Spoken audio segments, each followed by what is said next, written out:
Hello, Assalamu alaikum, and welcome to the 8th session of LUMS Live. The idea is to get the dialogue open and to get a panel of experts every time to ask them questions. If you've missed any of our previous sessions, you can search them on Facebook or on YouTube and catch up on some excellent discussions. And today our topic is leading in times of crisis. And my word, we have a powerhouse today. First, we'll have Mr. Haroon Rashid. Haroon Saab is the Chief Executive and the Managing Director of Shell Pakistan Ltd. Oil is making headlines these days, so lots of discussion there. He's also the GM of Lubricants for Shell Pakistan and a LUMS alumni. Haroon Saab, a very warm welcome to you, sir. Then we have Mr. Samar Hayat. Samar Saab is the Chief Executive Officer of Tapal Tea Private Limited. Tapal, as we all know, is a household name. I don't know about you guys, but I'm craving for one right now. It is also the largest tea company of Pakistan. Welcome, Samar Saab.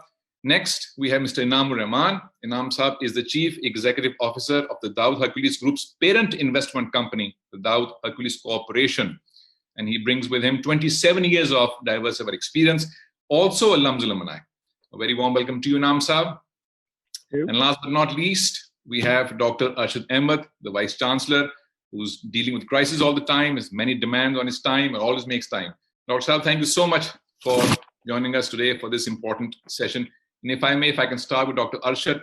Dr. Saab, recently we've heard this term, working from home.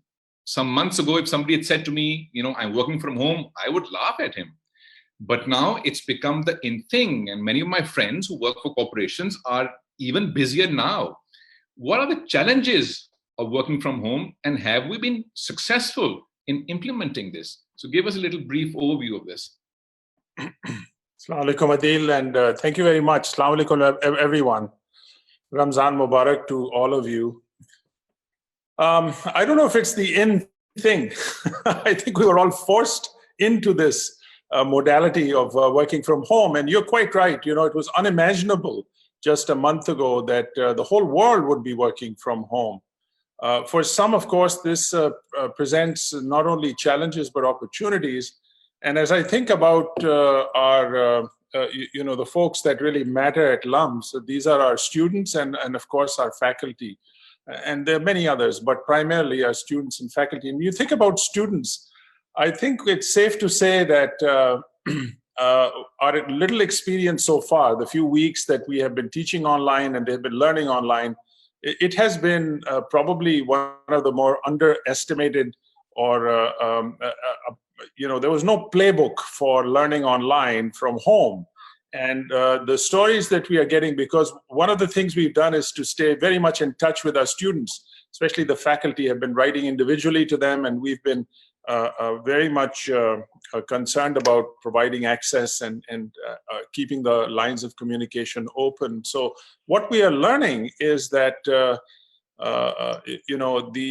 learning environment at home hasn't been curated in the way one would if we had planned for this.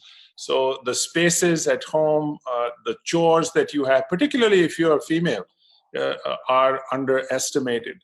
So it's not just anxiety. I mean, everybody is going through that. And this is, you can ask somebody and say, okay, what can possibly go wrong? And we all have very, very long lists. You ask them, well, what about something that can go right? And there's not many things people can point to. This is a kind of bias we already have, a cognitive bias towards things going wrong, and that's being exaggerated today.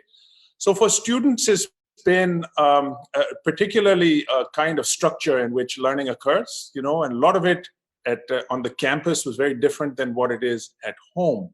So there are a number of transitions that they are making, and they are explaining to us in terms of the work they do, the assignments they need to complete, the exams they need to prepare for. It's a very, very different ball game, if I may put it that way. For faculty, I would say the challenges are also equally daunting in the sense that they never knew they could teach online or had to teach online. And so this is a brave new world for them. But at the same time, I must say that on the opportunity side, a lot of them are realizing that, hey, it's not technology, it's pedagogy that comes first. And in terms of pedagogy, the principles that have always driven us to be concerned about student learning really come up to the fore. So in a nutshell, I would say that they are bringing up values and priorities that were always there, but very much front and center, which we all have to contend with. Haroon Saab, I have a question for you. I've been wanting to ask this to an oil person. Dr. Arshad used the word unimaginable, and there's something else that was unimaginable. The oil price plummeting, going into negative.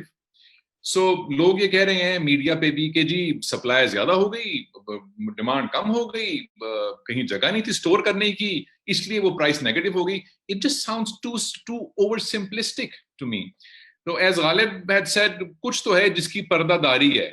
So very briefly, what actually happened, and will this change the industry forever, or was it just a one-time thing?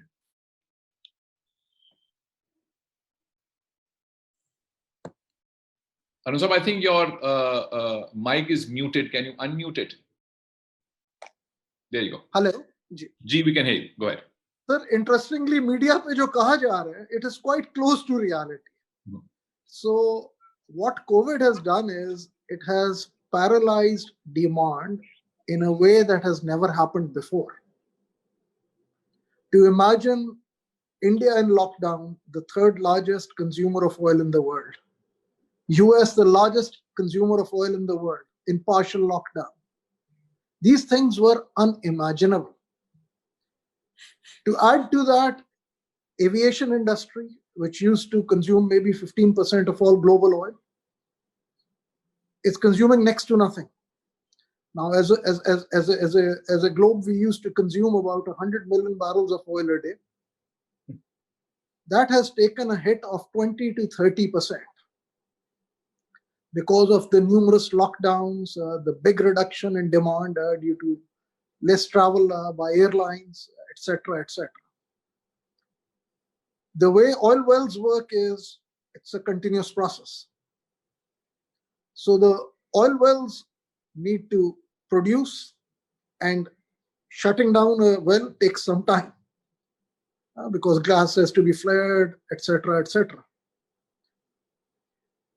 Normally, in the past, if you would get a demand decline, as you did in the 2009-10 decline or financial crisis, the decline in oil demand would be met by storages where you would store your product. It would not be so radical. This time around, the decline was very radical, and pretty soon all the storage is filled up.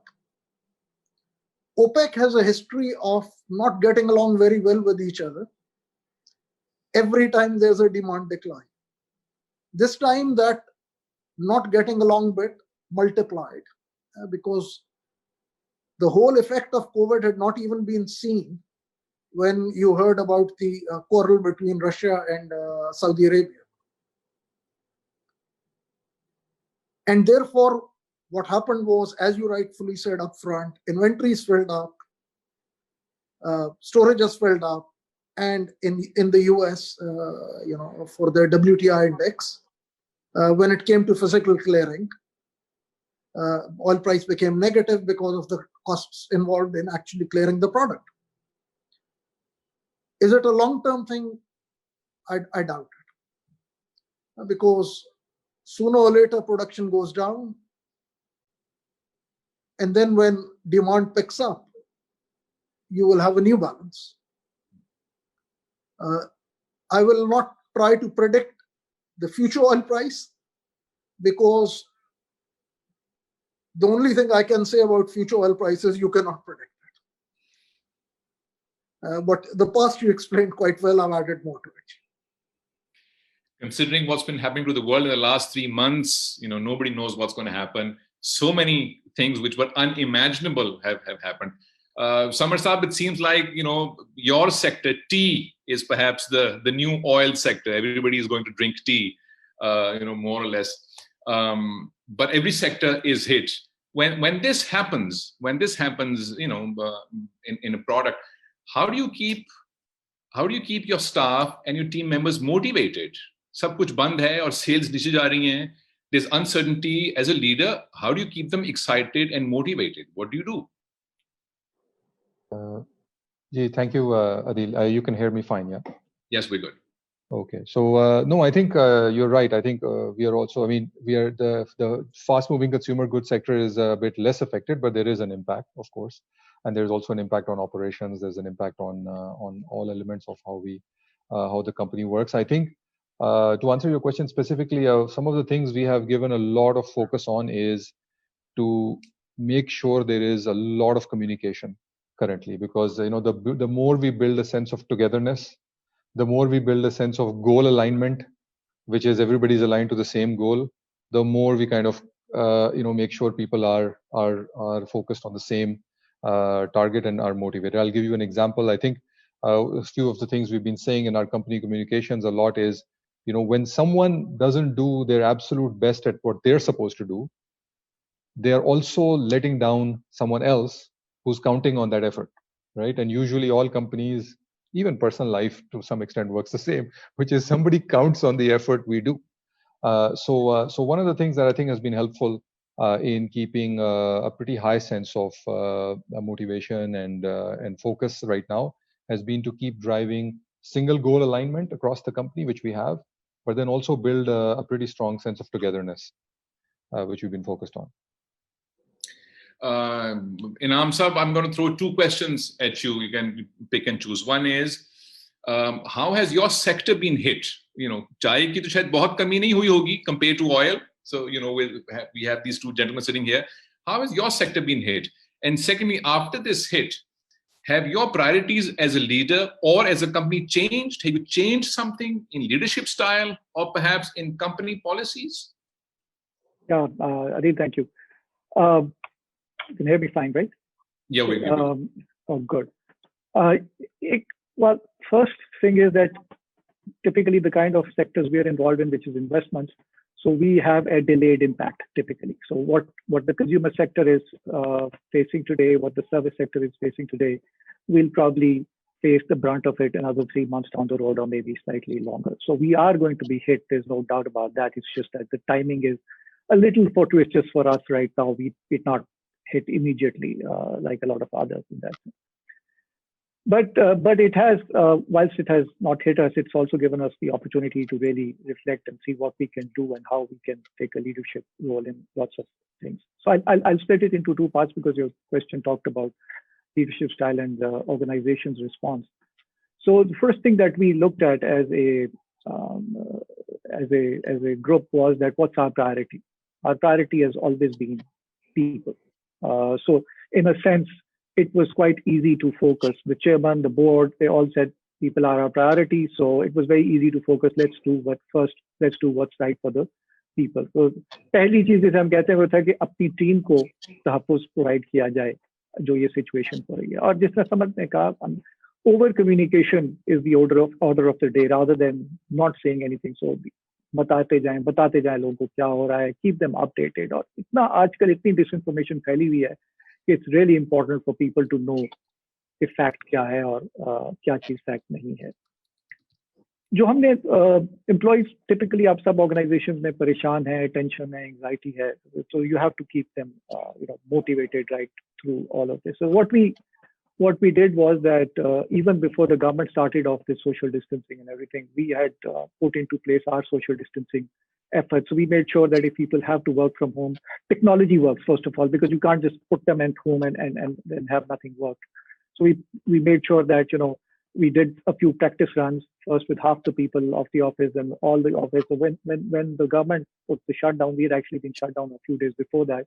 So people were ready to do that. So that was really important for everybody to feel comfortable. And then we said that, how do we make sure that people keep updated and are less worried about things that can impact us? So we just created a crisis management committee, and I don't head that. So there's a team that heads it because I didn't want to become a bottleneck of this decision making myself. I think people need to be empowered. People need to be given responsibility, and that's where you find new leaders from. But the most interesting thing that we've sort of done is that we felt that the mental health of our people is as important, if not more than the physical health.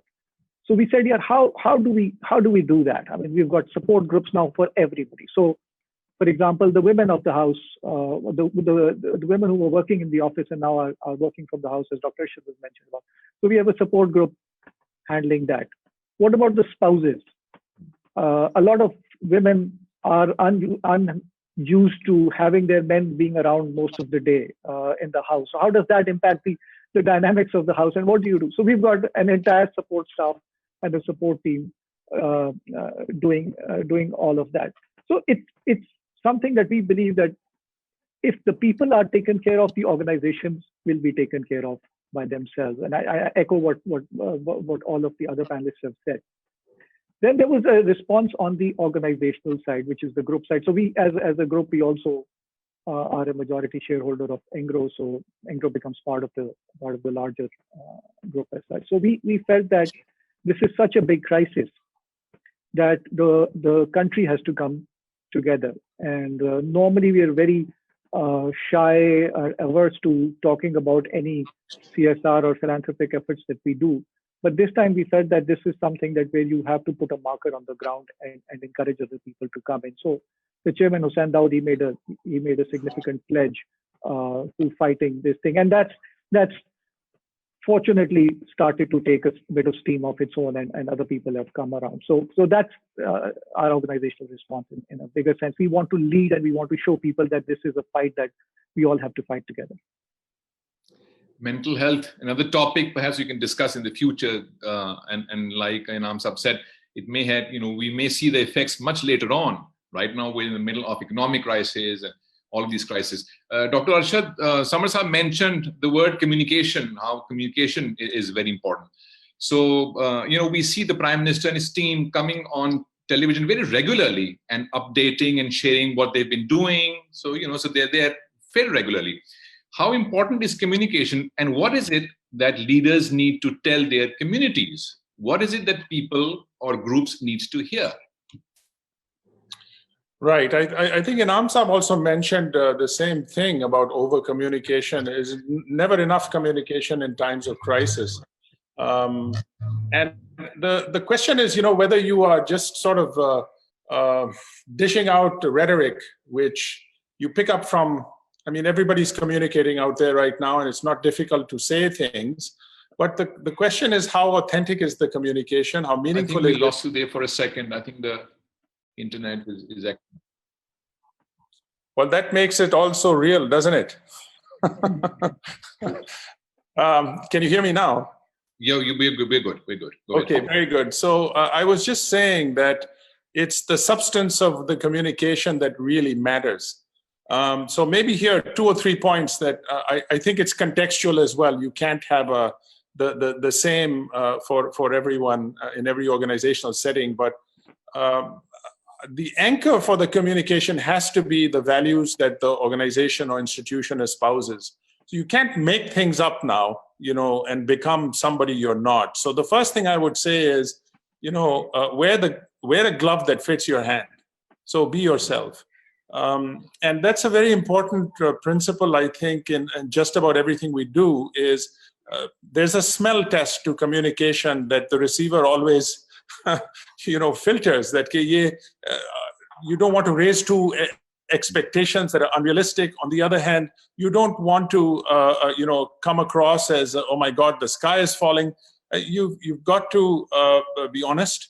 I think the number one factor here is you have to be honest, you have to be transparent, and you have to answer the questions that matter at the point in time you're communicating. What is in the minds of students in our case? What is in the mind of faculty? What are the difficult questions that they have before themselves, that they don't have answers to?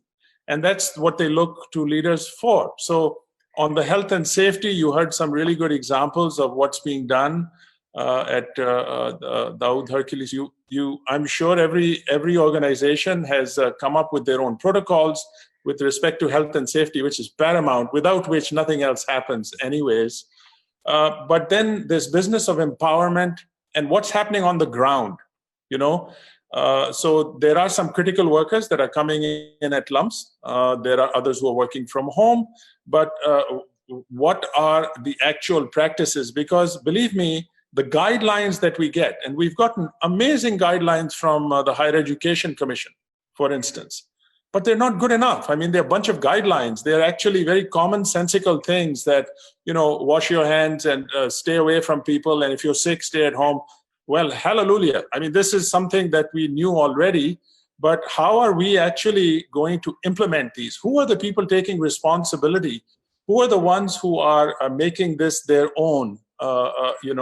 It's not about the leaders calling for followers, but leaders creating more leaders. So that would be another kind of principle of empowerment that is important here. And I think it was mentioned about priorities. The priorities really come to fore when you have questions that relate to resources, which become even more limited in a time of crisis. How are you allocating them? How are they affecting people's short, medium, and perhaps longer term decisions that they have to make? We are in the middle of a budget cycle right now. So we are, there's some tough questions we have to ask ourselves. We're recruiting students for the fall semester. There's some very important questions. We have to be honest with our students and with our faculty about both the challenges and the opportunities. So be yourself, number one, be honest, be open about it, and be willing to hear some criticism and be humble, for God's sake. So we don't have all the answers as leaders. In fact, most of the time we are learning from others, and that's probably a very good sign of leadership itself. Well, if there's one thing that the human race can learn, it's humility. We thought we owned the planet, we thought it belongs to us, and suddenly everything has been put, there's a halt, and we realize, we are all mortal as a species also. Haroon Saab, after this crisis, there are some industries that have accelerated, for instance, and everyone is working, or most people are working from home. Now, when I think of the oil industry, I can't think of somebody sitting at home and drilling oil or transporting oil. How do you do that? How does the oil industry work? One. And secondly, when this happens, how do you keep the motivation high and the momentum going when there's a crisis? There's a double crisis, not just a pandemic, but also a sector crisis. How do you keep the momentum going? So let me talk about downstream oil marketing, which is what we do here in Shell Pakistan. So in our operation, there are several groups of people. There are those people who are working at a depot or a petrol pump or a blending plant or a refinery here locally. And there the operation has to run. And if they were not running that operation, then you would have a big social problem, because your ambulances would not run, your power plants will not get fuel, your cars will not get fuel, and you'll have a bigger problem at your hands. So those groups of people show up to work every day. They abide by all the rules of social distancing, make sure that if someone is unwell, they don't come. You use your protective equipment, and you get on with it. And kudos to those frontline workers, because frankly, they are just as essential to oil the country as any other essential worker. Then there are those jobs which can be done from home. For instance, I am sitting at home today because my job, with some difficulty, can be done from home. So these jobs are being done from home. And any job that can be done from home is being done from home. For those of us who have to work at the front line, obviously we have reduced the number of shifts given the reduction in demand. With social distancing, etc., the work protocol is very different, but the work is being done. Then there is the second bit of your question, which is, how do people feel about it, given the whole turmoil? So for our industry, all it is demand has reduced. And Adil Saab, Reduced demand also means less work for the frontline people, so more manageable. But people and companies are obviously feeling the challenge of the reduction in demand, and questions on costs, etc., are being asked, and they should be asked. And as a company, we are looking at how do you make the best of this environment. That's an everyday debate that I have with my team, and we are getting on with it. Samar Saab, some tough questions Haroon Saab mentioned there are, when the demand goes down, of course, you have to ask questions. So here's my question to you. As a leader, and when something like this happens, which is perhaps once in a lifetime, hopefully it's once in a lifetime, any one or two or three things that you should prioritize as a leader. Well, all companies say, people are the most important asset that we have. Well, companies say that. I don't know how many of them mean that. What about you? What are the top three things, for instance, that you think should be the priority of a leader? Yeah, I think so if the things I would highlight as the top three, for me, for example, the number one is what I call strategic clarity, which basically means clarity of choices, right? Because I think as a leader, if you are not extremely clear on what choices we need to make, I think the rest of the company, it's going to be even harder for them to get clear, because it's like, you're in the middle of the battle, you're running up a hill, and then somebody says, no, it wasn't this hill, let's go to the next hill. And then you can confuse the heck out of a lot of people. So I think I've spent a lot of time in my day and during this time making sure that I keep running the filter on, are we making the right choices, and are we clear why we're making the choices? The second thing is, already said 7 or 8 times about communication, we are making sure then that those choices are then communicated effectively, right? So for example, our business model may, if we are making any adjustments, if in a particular region of Pakistan we want to press for market share, and we want to do that through some consumer programs or some retailer programs, are we very clear why we're making that choice, or is it just happening? And if you're clear, are we making sure people understand we're making those choices? And then the last piece on this list of priorities, so strategic clarity, very high level of communication. And for me, the third one is obviously living by the values. For us, we identified very early on in the crisis that we will focus on this word empathy, which is, so it's not sympathy, which is feeling sorry for others. It's empathy, which is caring for others. So we said then we made sure we had a lot of discussions in the management team on what are the things we will do to make sure every single person, at least at the leadership level in the company, is living by these values. So very early on, going back a few weeks, I came out with a short message to the company in which we made a commitment that we will protect all the jobs of all our factory workers through this crisis, no matter how long it lasts. And I got a question immediately, and it was well received, and we got some positive feedback. And then I got a question back from someone from another company who wrote to me privately and he said, yes, okay, great announcement, but what if this thing keeps going on for 9 months, 6 months? Will you be able to hold on to this commitment? So, and I replied to that person. I said, look, in the 70-year history of a company, what's 6 months and what's 9 months, right? So again, it goes back to the point. Once we are clear about that we're going to live by the value, then you've got to, as Arshad also said, you've got to then stand by your words. So these are kind of, to me, the top three things are strategic clarity, i.e. clarity of choices. Second, very high communication of those choices. And the third is living by the value that, not a bunch of values, but a couple of values that you really, really want to hold on to. Somewhere in 3 months, 6 months time, we'll come back to you and we'll see if you've done that and your company has done that. Okay. And now it's recorded. Now it's on the internet. It stays there forever. Okay. So let's see. I know that. That happened. Inshallah. Inam Sahab, whenever there's crisis, whenever there's a challenge, there's also a hidden or not so hidden opportunity. Is there an opportunity in all of this for Pakistan or for your sector? If yes, then what is that opportunity for us? What can we learn? Yeah, I think any such crisis or any such challenge will give rise to a lot of opportunities. But it's also important to understand right now, okay, what is our focus? So our focus right now is handling the crisis first of all. So some people have taken this opportunity by trying to become hoarders and black marketeers, but that's not the opportunity really.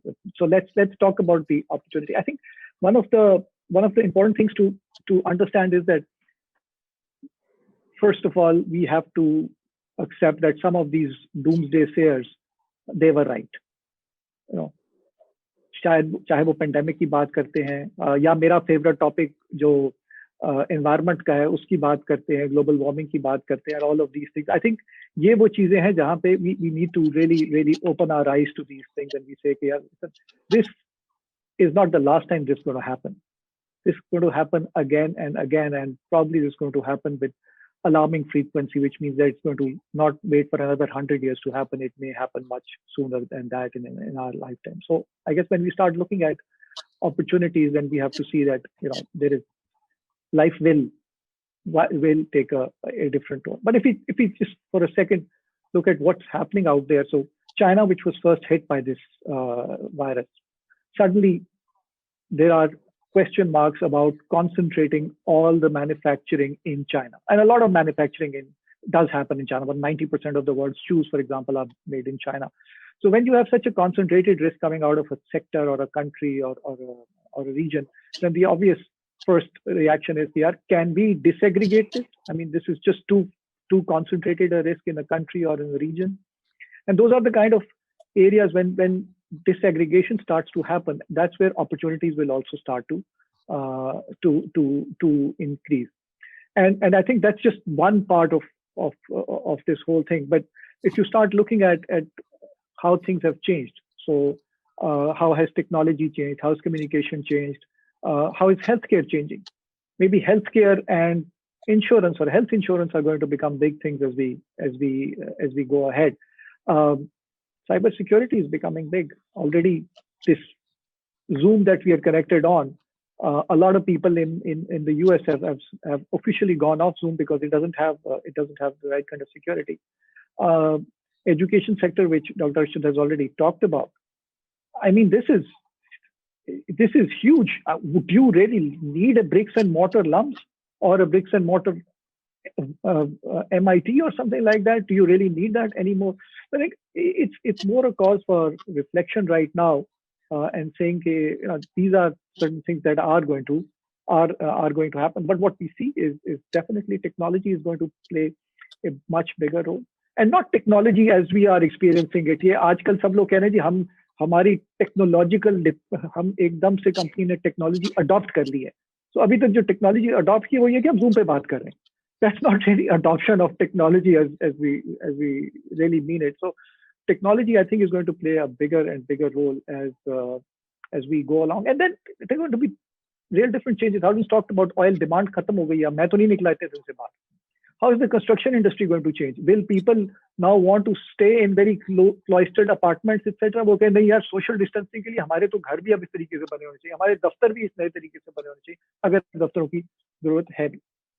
So I think the opportunity lies in being flexible and accepting that really strange and innovative ideas are going to come out in the short term, and we have to be ready to take the risk and take the plunge with a lot of these ideas. But my God, I mean, it's going to be phenomenal, the changes that are going to come in.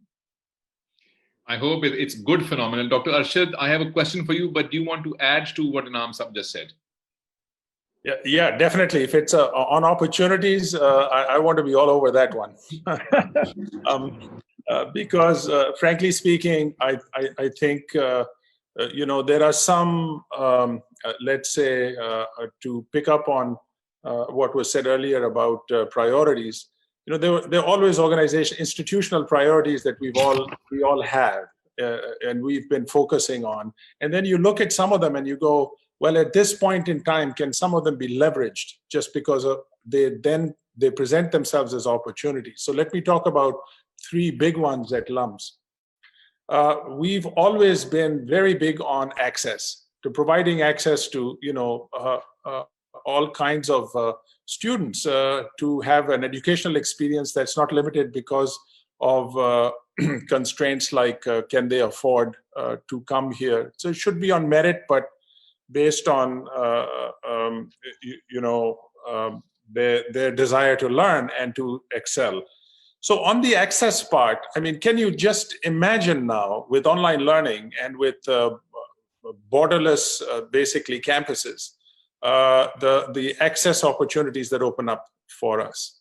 They open up not because of Corona, they open up if we want them to open up, which means we have to offer courses that are outstanding, world-class courses that are not limited in terms of number, that are not limited in terms of structure and timelines. The way we have a class, learning starts here, it stops here, and then you batch them up and you get a degree, but more in the notion of lifelong learning and continuous learning and ways in which we have seen other schools do very well in this regard. Secondly, I think there's a bigger topic here about the whole learning paradigm, because most universities follow what one might call an instructional paradigm, which is expertise that is sort of one way. You go to class, you deliver your notes, or you deliver your lecture, and others receive it, and then hopefully good things happen.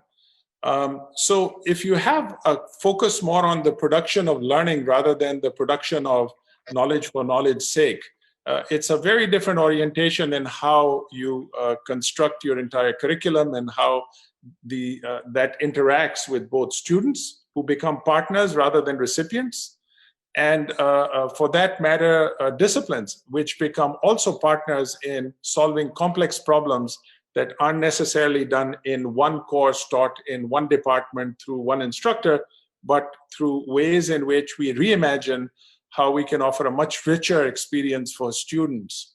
And third, I think that leads to the whole notion of collaboration.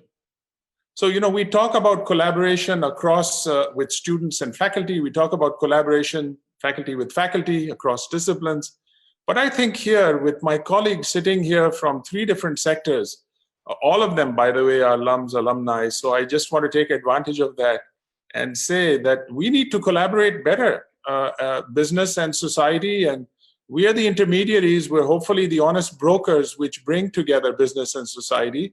And collaboration opportunities should be multiplying now, not diminishing. So why is that? And the simple answer is because we've learned in a time of crisis, you can't do it alone. You can't do it alone within your organization, certainly can't do it within your own sector. You need to have partners, especially the kind of bedfellows you never imagined you'd be sitting around the table with.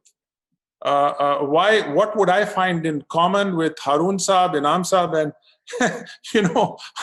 anybody that we have been bringing to this forum are magical ways in which 2 + 2 really equals 5.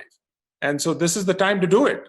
Collaboration should rank very high in the agenda for opportunities and change.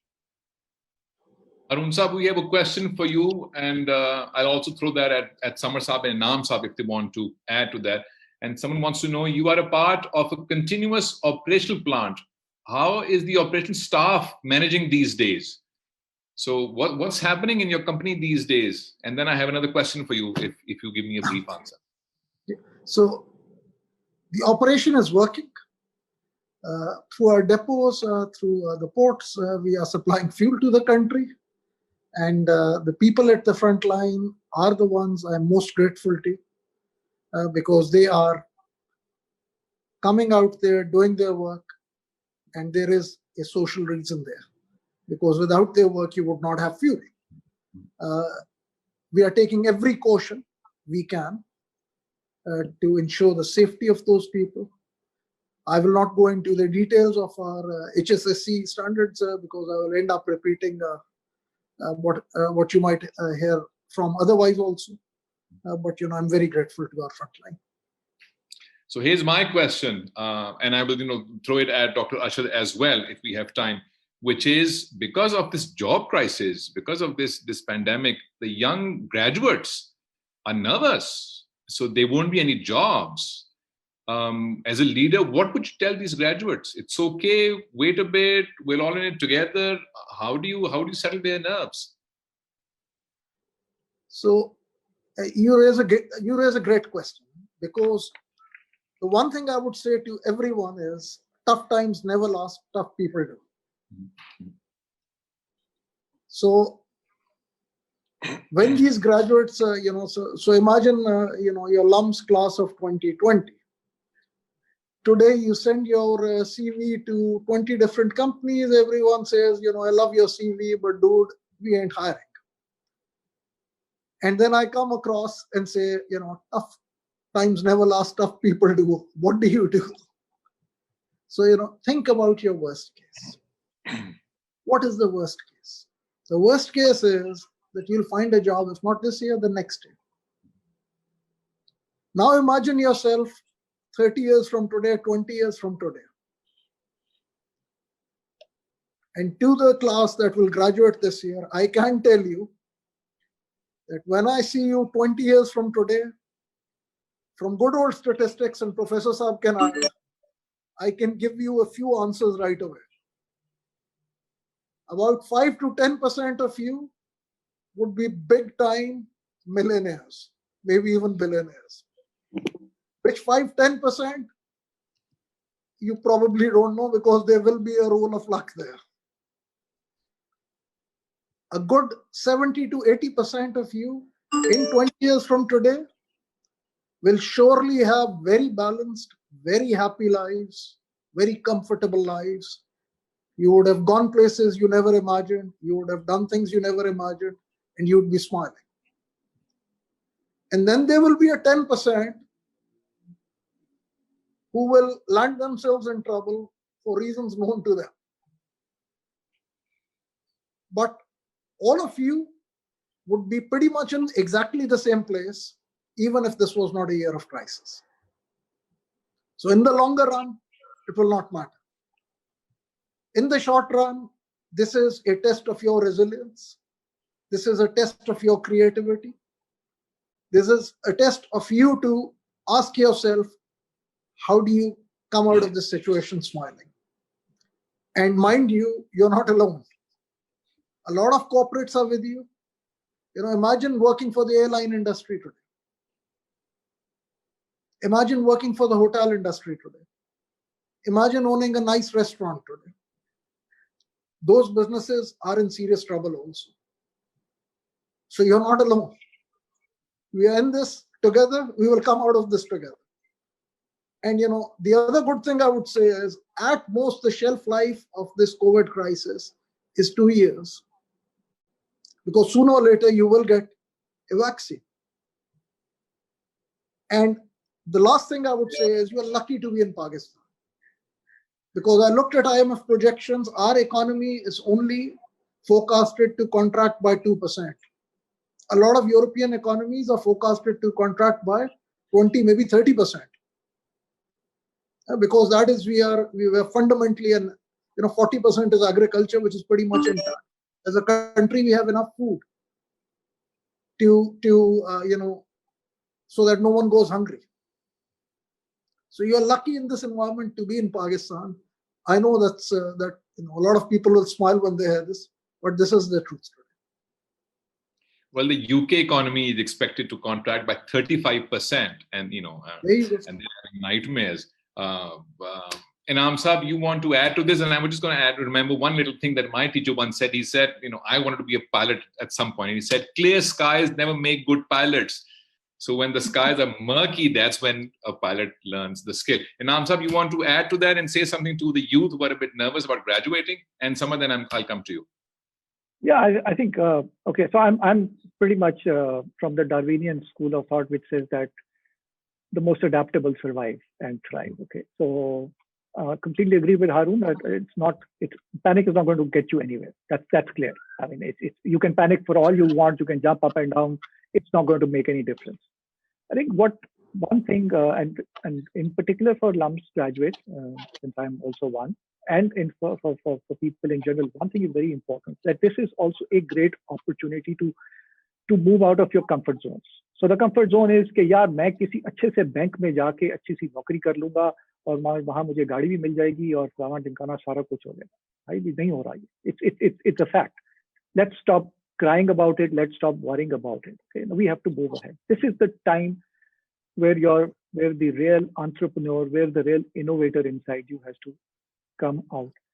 Think of it कि नहीं है भाई, नहीं हो सकता. 2 साल नहीं है, 1 साल नहीं, 3 साल नहीं है, तो क्या हुआ? तो क्या करना? उस वक्त हम रो सकते हैं बैठ के, सारे मिलके रो सकते हैं. That's the easiest thing to do. Or we stand up and say, listen, I've got a great idea. And then we've been talking about all of these things. And Adil, you asked the question, where are the opportunities? The young guys know all the opportunities. Okay, so gym बंद हो गया, उन्होंने video call पे gym कराना और योगा कराना शुरू कर दिया. ठीक है जी, ये चीज खत्म हो गई तो दूसरी चीज शुरू कर दी. These guys are the most adept with technology. They understand the new trends. 60% of Pakistan's population is under 30. That's 140 million people, give or take. जो कि आपकी मार्केट है सारी की सारी, जिनको आप सबसे अच्छे समझते हैं. मैं नहीं इतना अच्छा समझता, आप इसको अच्छे समझते हैं. जाएं. If you have a good idea, go out. What's the max that's going to happen? You're going to fail? Come on, यार. घर बैठने से तो बहुत बेहतर. तो मैं ये अपॉर्चुनिटी है अपने माइंडसेट से निकलने की, ये अपॉर्चुनिटी अपने शेल से निकलने की, और ये वो अपॉर्चुनिटी है जहां आप बाकी कुछ कर सकते हैं अपने लिए. Samar, do you want to add to this? Meanwhile, let me throw a question at you. Now that we've seen the unimaginable, is there anything that you would like to see in organizations from now on, henceforth, which would come safeguard or protect them? Any structural changes that you think should be a part of organizations? Yeah, so I think on the first one, which I think Inam and Haroon said it very, very well. The only thing I think I can add to that is, everything at the, how there's a U or a V or whatever you want to call the bottom of the crisis. At the bottom of every problem, whether it's personal or it's business, it seems like the world is ending, right? And there is no, especially when you're young, you don't have the wisdom of gray hair that we do. Looking back at our time, it's even worse because you don't, you haven't gone through those experiences in life. You haven't gone through ups and downs, so it's even harder. So the only, I think, help that I can add to this, to the things already said, is just remember that we are at the bottom of a world problem that has not enough can be said about how unprecedented it is. There is, like everything, a recovery from every problem. Okay, so the recovery will happen. Haroon said it right in the beginning of the call about how there will be a time when there will be cars on the roads, and yeah, okay, fine, people will do things differently, etc. People will still need to move. People will still need to eat. People will still need to sleep and wake up and run their life. It's human beings. So I think there's perhaps too much noise on WhatsApp and social media and all that contributes to that a lot. But just have hope that there will be a bottom of the crisis and we'll come out of it. And if we time it right and go after all the things that Inam and Haroon said, I think there will be really good opportunities. Now, I think to your second question on what I would like, I think it's a great question, because I think, frankly, one of the things this has shaken up the corporate world on globally is, the contribution to things like sustainability, the contribution to, now everybody has empathy and now everybody can talk about it, right? We weren't shouting all of this stuff globally as corporations before. So I think one of the wake-up calls, I think, to a lot of organizations globally is indeed, which values are you going to really put as a sticker on your forehead and walk around with after this is over, right? Not that, you only did it during that time. And I think that's a huge wake-up call. So I would like to see, frankly, organizations put a core value or two out there as a permanent thing to do now, and not kind of abandon it or play it down, et cetera, as this once this is over, inshallah. Maybe for Tapal it could be कि अगर कोई और pandemic आया, so we'll give you your salary no matter what happens. Maybe that could be a mission statement. Dr. Arshad, I have two questions for you. One is, we hear the term empowerment, and typically, we associate this term with NGOs where they try and empower women, for instance. But empowerment is a bigger idea. What do leaders need to do to empower their teams or their community? And is LUMS doing that on some level? And your second question? Is LUMS doing that? Oh, okay. All right. Yeah. If you allow me, I'll just add 2 sentences to the previous question, which was excellent, about young people who are thinking about their futures and saying, oh my God, the sky is falling. I don't have a future right now. Everyone has said, I'm bang on target with what everyone has said. I think one other thing I'd like to add here is that, look, people are in a crisis and are having a very difficult time. I mean, we talked about mental health a little bit, but people are having real issues. People have lost jobs in their homes. We did a survey here and found some of our staff have up to 9 people living in a home. And so a lot of them have lost jobs as well. And there are all kinds of issues, real issues that are going on in terms of just breaking bread, okay? Now, if an employer asks, and I hope all of my colleagues here would ask the prospective applications or applicants, कि भाई आपने क्या किया था ये 6 महीने में, 9 महीने में, 1 साल में, 2 साल में आपने क्या किया था? What did you do during this time? And I think here is where we need that empathy that earlier we heard from Samar is really key here, that people are in a crisis mode. Like, get up and do something, whatever it is that you might. And there are so many examples to look for here. We had you had someone on the panel just not long ago, an EMBA student who raised 6 million rupees within 2 weeks to help with Metro come up with some food rations for a number of people. We have people in far-flung areas in Balochistan, etc., some NOP students in particular, who are gathering up food rations for people. We have hotlines, we have, there's no end to the real difference you can make right now with action. And that leads to my response to your second question about empowerment. Empowerment really is a function of action, where people take action and not just, write memos and guidelines and so on and so forth. How do you make those actionable is, I think, a question of how we as leaders try and sense, what is something meaningful for the folks that want to take action. And we can enable them to do that or support them to do that. We don't lead them. They're the ones actually on the front lines doing the hard and heavy lifting. We can only support them. If someone has a good idea that is aligned with the priorities of the university and wants to take that, they should get 100% support, if not more. So empowerment is really having their backs, being able to say, you're doing the right thing and celebrating that, even during a time like this. Haroon Saab, there's a question for you that only you can answer. I made a rare mistake a few days ago when I turned on the TV for 5 minutes and I saw this very famous politician from Karachi making a case कि मुझे हुकूमत दें तो मैं बहुत से पैसे raise करके अगले 50 साल का तेल खरीद लूं और उसको हम स्टोर कर लेंगे तो पाकिस्तान को 50 साल तेल नहीं खरीदना पड़ेगा. And he was making a fairly compelling case. Is there anything that we can do to benefit from this reduction in oil, or is it too complicated? So oil is one of the largest imports of Pakistan. So in 2000, if you look at the last decade, in any given year, oil as a percentage of our total import has been 40 to 60%. So these are big numbers. Obviously, one benefit you have gotten right away is when you import oil at a lower cost, then your foreign currency reserves get less hit.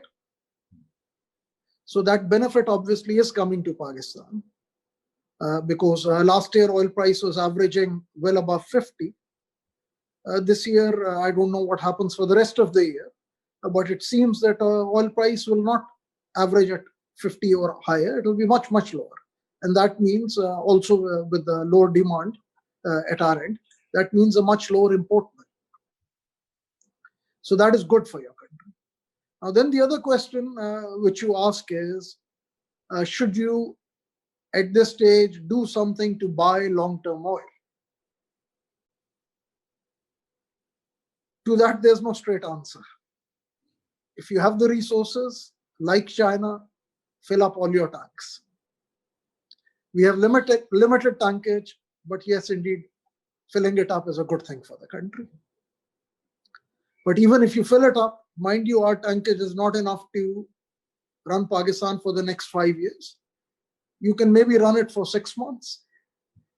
But on balance, you also need to think, why fill it up today? Because is it likely that in 6 months, oil price will go through the roof? I don't know. So the answer is, I would be speculating if I were to tell you that you absolutely need to fill up your tanks, because I just don't know the future oil price. The other bit of the answer is, low oil price is good for our balance of payments, because we are an importer of oil. And that benefit we are getting as we speak. Samar, 2 quick questions. Altaf Hashwani, a friend, wants to know, how do you see the retail sector moving forward? And I'm just going to borrow a word from Haroon Saab, speculation. Anything other than speculation? So how do you see the retail sector moving forward? And the second would be, what have you learned as a professional, as a company in the last few weeks? What have you learned? Yeah, okay. So on the first one, I think the obvious answer that I think everybody will say is, well, obviously e-commerce is going to take a jump up, because people are going to be scared about going to large grocery stores and spending time in a closed environment with a lot of other people walking through crowded shelves, etc. So indeed, there is going to be e-commerce was anyway a trend where the e-commerce sector was growing much faster than the normal retail sector. I think that will get significantly accelerated. So that's the obvious one.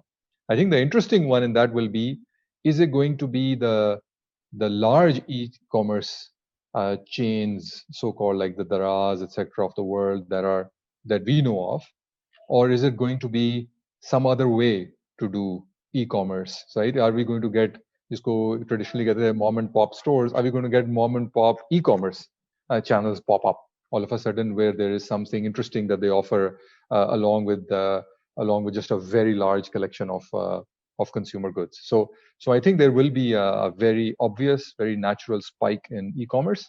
The longer the crisis lasts, the longer it takes to get a vaccine, the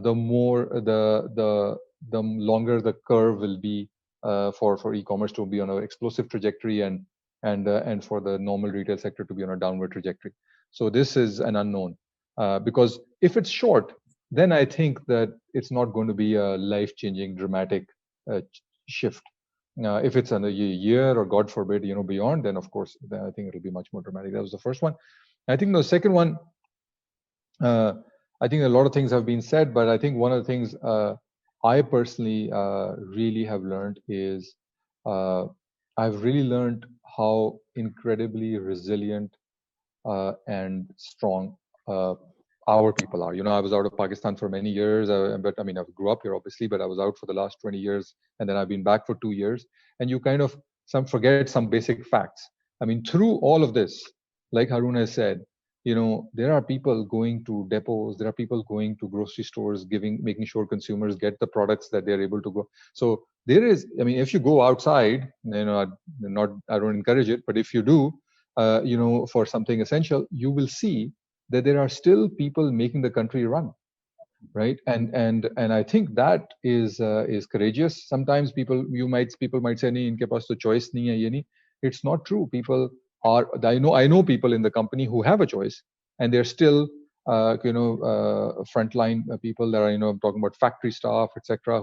So there is incredible courage and resilience in our country and our people.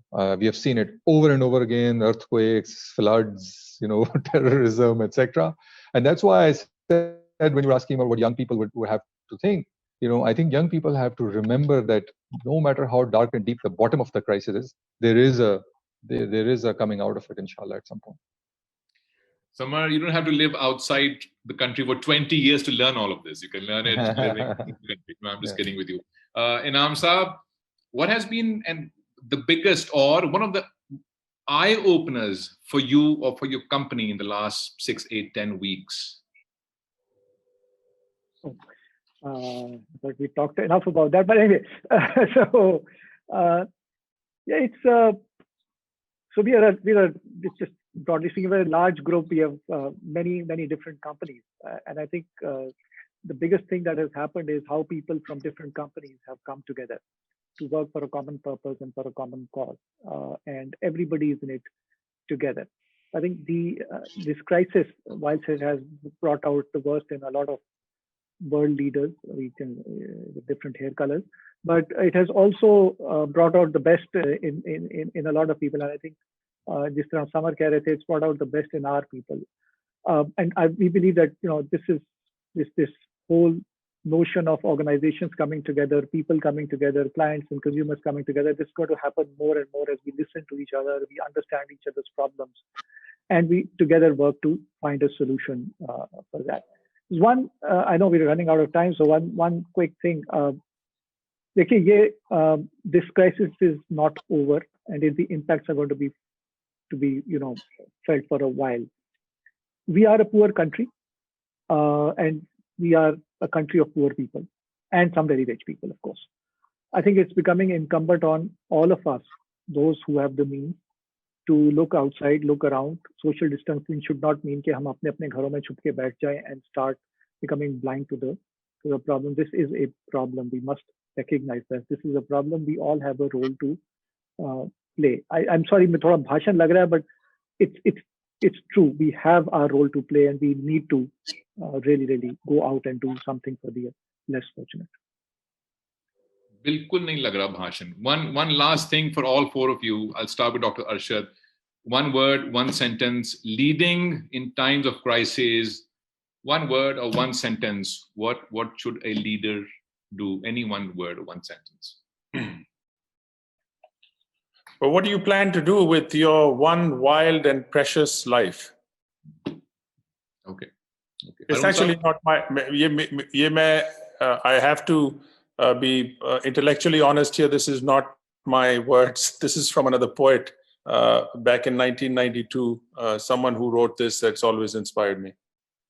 As long as you pass on the knowledge, that's fine. That's fine. Haroon Saab, leading in times of crises as a leader, one word or one sentence, how would you sum it up? Be honest, be forward-looking. Okay, honest and forward-looking. Samar? Yeah, I would say be calm, be clear on the choices, communicate, and live by empathy as a value. Wow, that's a lot. Inam Saab, last thoughts on leading in times of crisis. What would you say? Communicate transparently.